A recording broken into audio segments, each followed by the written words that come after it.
দেখছি বাড়িওয়ালার ওজোরের অভাব নেই।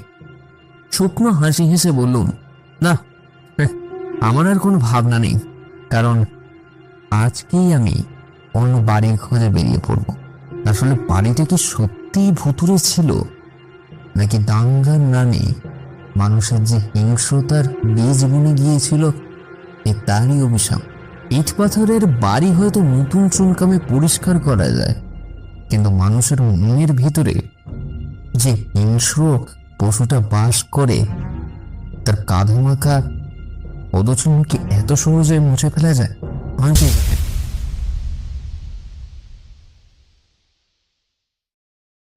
গল্প যখন শুধুই কথা নয়, হয়ে ওঠে একটা অভিজ্ঞতা। আমাদের নিজস্ব ভাবনা আর আপনাদের ভালোবাসায় একগুচ্ছ কাহিনী শুরু করছে আজকের নিবেদন হেমেন্দ্র কুমার রায়ের পোড়ো বাড়ি। শুনতে থাকুন ও অনুভব করতে থাকুন।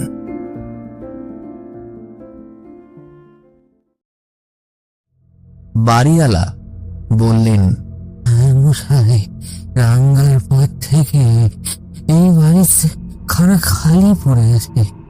এই অঞ্চলে আর কোনো নেই, অথচ এমন চমৎকার বাড়ি, তবু এখনো কেন যে এখানে বাস করতে লোকে ভয় পায় তা আমি বুঝে উঠতে পারিনি। আমি বললুম, বাড়িখানা আমার পছন্দ হয়েছে, আমি মিথ্যে ভয় পাবার লোক নেই। তাছাড়া আমার কাছে একটা বন্দুক আছে। কিন্তু আপনি কত ভাড়া চান? বেশি নয়, মাত্র 50 টাকা। এই বাড়ির জন্য আগে আমি 125 টাকা ভাড়া পেতাম, কিন্তু এখন একে দিনকাল খারাপ, তার উপরে বাড়িখানা শুনাম আমি আবার ফিরে আনতে চাই। আপাতত 50 টাকা করে পেয়ে আমি খুশি হব। আমি বললুম, তাই সই। লক্ষ্য করলুম বাড়িওয়ালা একটা স্বস্তির নিঃশ্বাস ফেললেন। ভাড়া কম হোক, এই পুরো বাড়ির জন্য অবশেষে একজন ভাড়াটিয়া যে জুটল, এইটি সে সৌভাগ্য বলে মনে করলে। লোকটার দেহ হাড় জিরজিরে, আর কথা বলতে বলতে সে ক্রমাগত হাঁপাচ্ছিল, পুরাতন হাঁপানির রোগীর মতো। কিন্তু তার চোখ দুটো এমন জল জ্বলে যে হঠাৎ দেখলে মনে হয় যেন জলের মতো। আমার হাতে চাবির গোছা দিয়ে ধুকতে ধুকতে ও লাঠি ঠক ঠক করতে করতে সে চলে গেল। বুঝলুম, কেন জানি না, তাকে দেখে কেমন একটা অস্বস্তি বোধ হচ্ছিল, যেন সে কোনো ভাবী অমঙ্গলের অগ্রদূত। এতদিন বিহারে ছিল আমার কর্মস্থল, এখন হঠাৎ বদলি হয়েছে কলকাতায়। পরিবারবর্গকে আপাতত বিহারে রেখেই আমি বিহারি বেয়ারা রাম সহায়কে সঙ্গে করে নিয়ে কলকাতা এসেছি বাসা বাড়ির খোঁজে।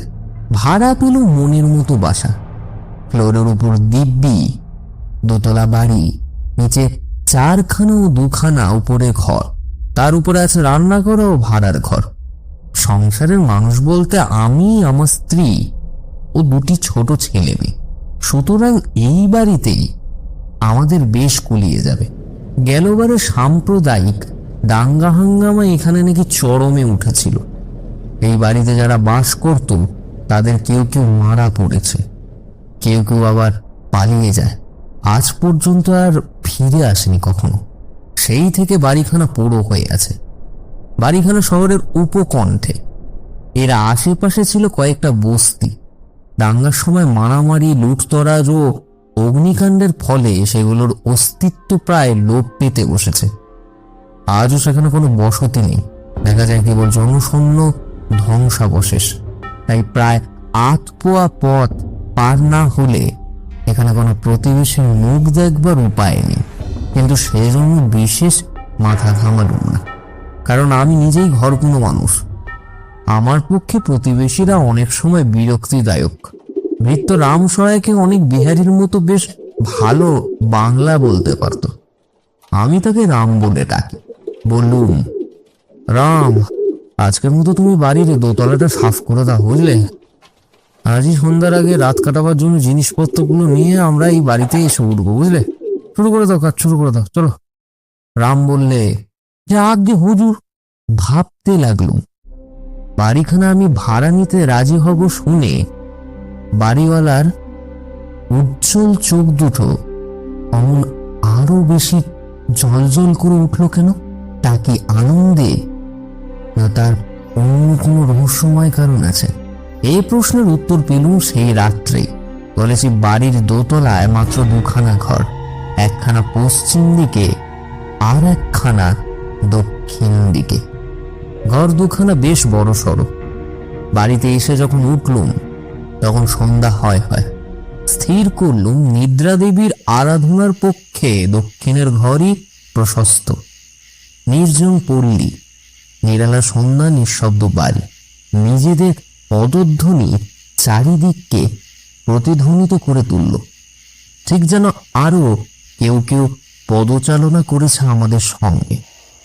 অনেক দিনের খাঁ পোড়া বাড়ি এরকম ভ্রম হওয়া স্বাভাবিক। এই মিথ্যে ভ্রমটা মনের ভিতর থেকে মুছে ফেলবার চেষ্টা করলো, কিন্তু পারলুম না। বারবার তবু মনে হতে লাগলো এ বাড়িতে আমরা ছাড়া আরো কাদের অস্তিত্ব আছে। এখানে তারা অদৃশ্য বটে, কিন্তু যে কোনো মুহূর্তে হতে পারে তারা দৃশ্যমান। এমন ধারণার কোনো অর্থ হয় না। আমি ভীরু নই, ভূত মানি না। ভূতের গল্প শুনেছি, কিন্তু ভূত কখনো দেখিনি এবং দেখব বলে বিশ্বাসও করি না। হয়তো মানুষের মনের উপর কাজ করে কোনো কোনো স্থানকালের বিশেষত্ব। অসম্ভবকেও মনে হয় সম্ভবপর। নির্বাচিত ঘরে ঢুকে পড়লুম এক মুশকিলে। দক্ষিণ দিকের জানলা খুলে দিতেই মন উঠল শিউরে। পেলুম যেন কোনো গলিতে মৃতদেহের দুর্গন্ধ। নাকে কাপড় চাপা দিয়ে উকি মারলুম জানলার বাইরে। নিচেই রয়েছে পচা জলে ভরা একটা খানা, এবং তারপরেই খানিকটা জমির উপর ভাঙা চোরা লন্ড বন্ড জনহীন বস্তি। কোথাও জনপ্রাণী সারা নেই। বললুম, রাগ, এই খানার ধারে নিশ্চয়ই কোনো মোড়া কুকুর বেড়াল পচা দেহ পড়ে আছে, বুঝলি? এই দারুণ গ্রীষ্মে দক্ষিণের জানলা বন্ধ করে তো আর ঘরে থাকা যাবে না। চল পশ্চিমের দিকে ঘরে যাই, বুঝলি? চল চল। কি গন্ধ! রাম বললে, তাই কেমন কর্তা। পশ্চিমের ঘরে হাওয়া কম হলেও দুর্গন্ধ নেই, কিন্তু অসুবিধায় পড়লুম আর এক কারণে। সুইচ টেপাটেপি করেও আলো জ্বালাতে পারলুম না। ইলেকট্রিকের তার কোথাও খারাপ হয়ে গিয়েছে। লাচার হয়ে রামকে বললুম, তুই বাজার থেকে বাতি কিনে আন। আজকে রাতটা কোনো রকমে কাটিয়ে দিই, তারপর কাল সকালে উঠে অবস্থা বুঝে ব্যবস্থা করা যাবে, বুঝলি? যা। বাতি নিবিয়ে কেমন একটা অহেতুকি অশান্তির ভাব মনের মধ্যে নিয়ে শয্যায় আশ্রয় গ্রহণ করলাম। শেষ পর্যন্ত ঘুমিয়ে পড়লুম বটে, কিন্তু তন্দ্রাও ঘরে মনে হয়েছিল ঘরের ভিতরে কারা যেন নীরবে আনাগোনা করছে। কতক্ষণ পরে জানি না আমার ঘুম ভেঙে গেল। আচমকাই আমার মুখের উপরে পড়ল যেন কারোর উত্তপ্ত নিঃশ্বাস। আমি কি স্বপ্ন লোকে বাস করছি? কিন্তু পর মুহূর্তে অনুভব করলাম ঠিক পাশেই আমার গায়ের সঙ্গে গা মিলিয়ে শুয়ে আছে আর একটি জীবের দেহ, কোমল, লোমশ, জীবন্ত দেহ। স্পষ্ট শোনা যাচ্ছে তার শ্বাস প্রশ্বাসের শব্দ। সেই সঙ্গে পেলুম একটা জান্তব গন্ধ। ধর্মর করে উঠে বসে এক লাফে বিছানার বাইরে গিয়ে পড়লুম, কারণ সর্বপ্রথমেই আমার দৃষ্টি আকৃষ্ট হলো বিছানার দিকে। কেউ ওখানে শুয়ে আছে, কিন্তু কি আশ্চর্য, বিছানার উপর কেউ নেই তো। কেবল বিছানার উপর নয়, আমার বিস্ফারিত চক্ষু সমস্ত ঘরখানা আতি পাতি করে খুঁজেও সন্দেহজনক বা ভয়াবহ কোনো কিছুই আবিষ্কার করতে পারল না। একই ভ্রম, একই দুঃস্বপ্ন। কিন্তু তাই যদি হবে, তবে বারবার সুইচ নাড়াচাড়া করে বহু চেষ্টার পরেও যে আলো জ্বালাতে পারিনি, সেটা হঠাৎ এখন আপনা থেকেই জ্বলে উঠল কেমন করে। এগিয়ে সুইচ তুলে দিলুম, কিন্তু চেষ্টা করেও যে আলো জ্বালতে পারিনি এখন চেষ্টা করে তাকে আর নেভাতেও পারলুম না। সবই অস্বাভাবিক ব্যাপার। তাড়াতাড়ি দরজা খুলে রামের নাম ধরে চিৎকার করে ডাকলাম, রাম, রাম, এদিকে শোন দেখি। এবং পর মুহূর্তেই আচমকিত ভাবে ডপ করে জ্বলে উঠল ঘরের বৈদ্যুতিক আলো। কিন্তু তখন আলো জ্বালার ব্যাপারটা আমাকে বিস্মিত করল না। সে শুয়েছিল দরজার বাইরে বারান্দার উপরে। আমার চিৎকার শুনে ভেতরে ছুটে এলো হন্তদন্তের মতো। উত্তেজিত সরে বলল, রাম, এতক্ষণ আমার বিছানার উপরে কে শুয়েছিল রে? তারপর চেয়ে দেখ, ঘরের আলোটা আপনা আপনি জ্বলে উঠেছে। আমার মুখের দিকে ফ্যাল ফ্যাল করে তাকিয়ে রাম থ হয়ে দাঁড়িয়ে রইল, বোবা মূর্তির মতো। সে বেশি ভয় পেয়েছে না বেশি হতভম্ব হয়েছে বোঝা গেল না। আবার বিছানার দিকে চেয়ে আমার মুখটা ধরাস করে উঠল। ওবার কি ব্যাপার? বিছানার চাদরের উপর রয়েছে কতগুলো কাদা মাখা পদচিহ্ন, দেখতে অনেকটা বিড়ালের থাবার মতো, কিন্তু সেগুলো বিড়ালের থাবার চেয়ে অনেক বড়। আমি চেঁচিয়ে বলে উঠলুম, অলপ করে বলতে পারি 8 মিনিট আগেও ওই থাবার দাগগুলো ওখানে ছিল না। আতঙ্কগ্রস্ত কণ্ঠে রাম সাহেব বললে, হুজুর, বাইরে চলে আসুন, হুজুর এখানে থাকবেন না, বাইরে চলে আসুন। বাইরেই চলে এলুম, একেবারে বাড়ির বাইরে। শেষ রাতটা কাটলো রাস্তার ধারে রোয়াকের উপরে। হুজুর তো ঘুমিয়ে পড়েছেন, কিন্তু দেওয়ালগুলো কেন যেন শব্দ করছে মনে হচ্ছে। আর রাস্তাতেই এখন বা কে দৌড়াচ্ছে, কে জানে। সকালে বাড়িওয়ালার সঙ্গে দেখা, সব কথা খুলে বললুম। বাড়িওয়ালা হাঁপের টান সামলাতে সামলাতে হাসবার চেষ্টা করে বললে, সেই ভয় পেয়েছেন? ঘরের ভেতরে ভাঙ এসছিল, পাশে থাবার ভাঙ থাকে, পাশের খানা ভাঙ থাকে, কিন্তু সে বন্ধ ঘরের ভিতরে এলো কেমন করে? ভাঙ কখনো একতলা থেকে দোতলায় লাফিয়ে উঠতে পারে? দোতলায় যখন উঠেছে নিশ্চয়ই পারে, নিশ্চয়। ধরুন তাই, কিন্তু ভাম যখন ঘরের ভিতরে নেই তখন তার পায়ের চিহ্ন বিছানার উপর পড়লো কেন?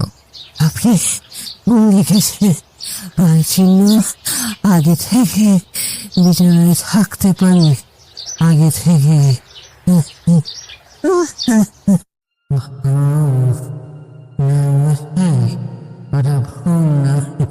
আমাদের পাখি সব রান্না ছেড়ে গেছে, কিন্তু ওই জন্তুরা তো এখনো ভেতরেই রয়ে গেছে।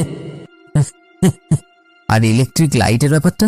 কানের ভিতরে গলো থাকলে অমন ব্যাপার মাঝে মাঝে হয়। আপনি পাখা চলে, আপনি আলো জ্বলে, মাঝে কোথায় আমি সব ব্যবস্থা করে দিচ্ছি, আপনার কোনো ভাবনা নেই। দেখছি বাড়িওয়ালার ওজোরের অভাব নেই। শুকনো হাসি হেসে বললুম, না, আমার আর কোনো ভাবনা নেই, কারণ আজকেই আমি অন্য বাড়ির খোঁজে বেরিয়ে পড়ব। আসলে বাড়িটা কি সত্যিই ভুতুরে ছিল, নাকি দাঙ্গার নামে মানুষের যে হিংস্রতার বীজ বুনে গিয়েছিল তারই অভিশাপ? ইট পাথরের বাড়ি হয়তো নতুন চুনকামে পরিষ্কার করা যায়, কিন্তু মানুষের মনের ভিতরে যে হিংস্র পশুটা বাস করে তার কাঁধমাখা পদচিহ্ন কি এত সহজে মুছে ফেলা যায়? হয়তো যায় না।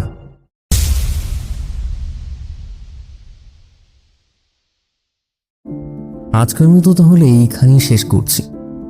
তবে ভয় নেই, খুব জলদি আসছি আবার আরো এক গুচ্ছ কাহিনী নিয়ে।